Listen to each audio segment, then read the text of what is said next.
लोकसभा चुनाव 2024 संपन्न हुआ। बसपा पार्टी 0 पर आउट हो गई।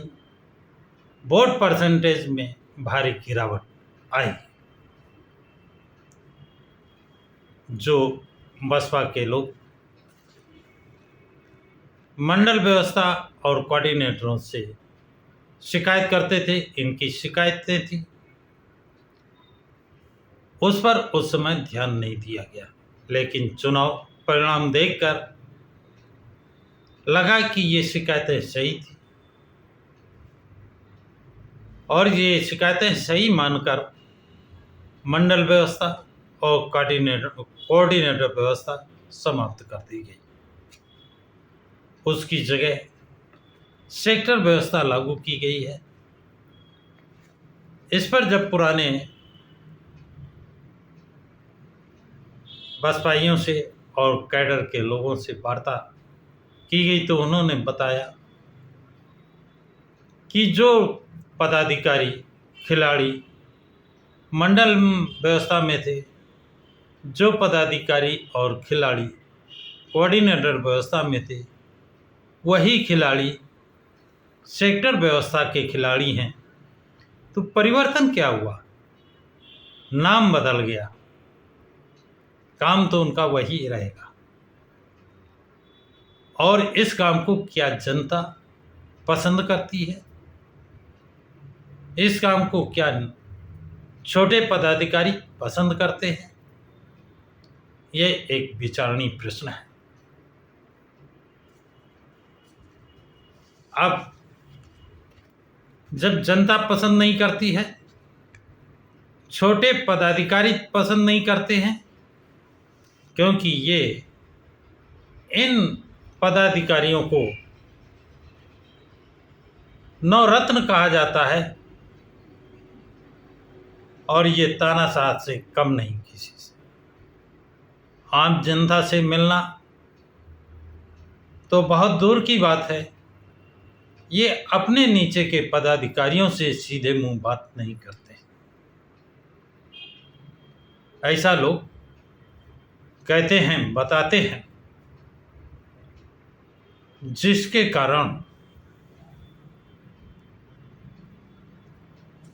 छोटा पदाधिकारी भी इनसे मिलने में, इनसे बात करने में कतराता है या घबराता है। वो अपनी बात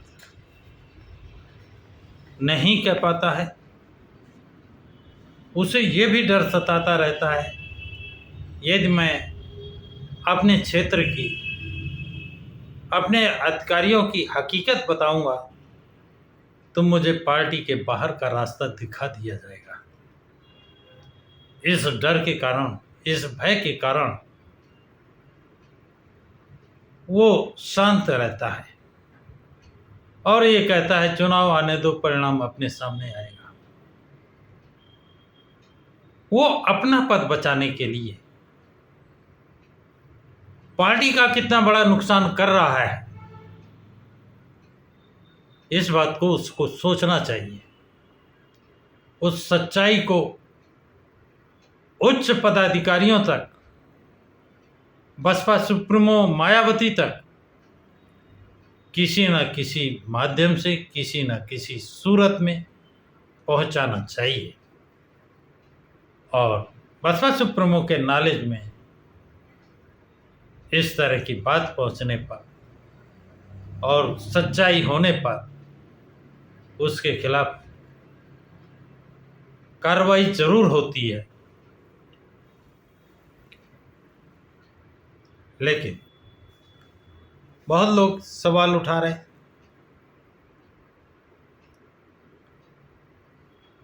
तो क्या ये व्यवस्था परिवर्तित करने से, मंडल व्यवस्था या कोऑर्डिनेट व्यवस्था परिवर्तित करके सेक्टर व्यवस्था लागू करने से क्या बसपा का वोट बैंक बढ़ जाएगा? ये मुख्य सवाल है। यदि नहीं बढ़ेगा तो वोट बढ़ाने के लिए प्रत्याशी जिताने के लिए बसपा को और क्या उपाय करने चाहिए, इस पर क्या राय हो सकती है, क्या सुझाव हो सकते हैं, इस पर लिख सकते हैं, उच्च अधिकारियों को सुझाव दे सकते हैं, जिन पर निश्चित रूप से कार्रवाई होंगी। जिस तरह से मंडल व्यवस्था और कोऑर्डिनेट व्यवस्था पर शिकायतें थी, वो व्यवस्था खत्म हुई है, नई व्यवस्था लागू हुई है। ये कितनी कारगर होगी या कारगर नहीं होगी, कारगर नहीं होगी तो क्यों, क्या कमियां नज़र आती हैं, इस पर सुझाव दे सकते हैं। तो साथियों, आप लोग अपना कमेंट्स बॉक्स में ज़रूर लिखें तथा इस वीडियो को लाइक और शेयर करें। प्रकाश की राह चैनल को सब्सक्राइब करें।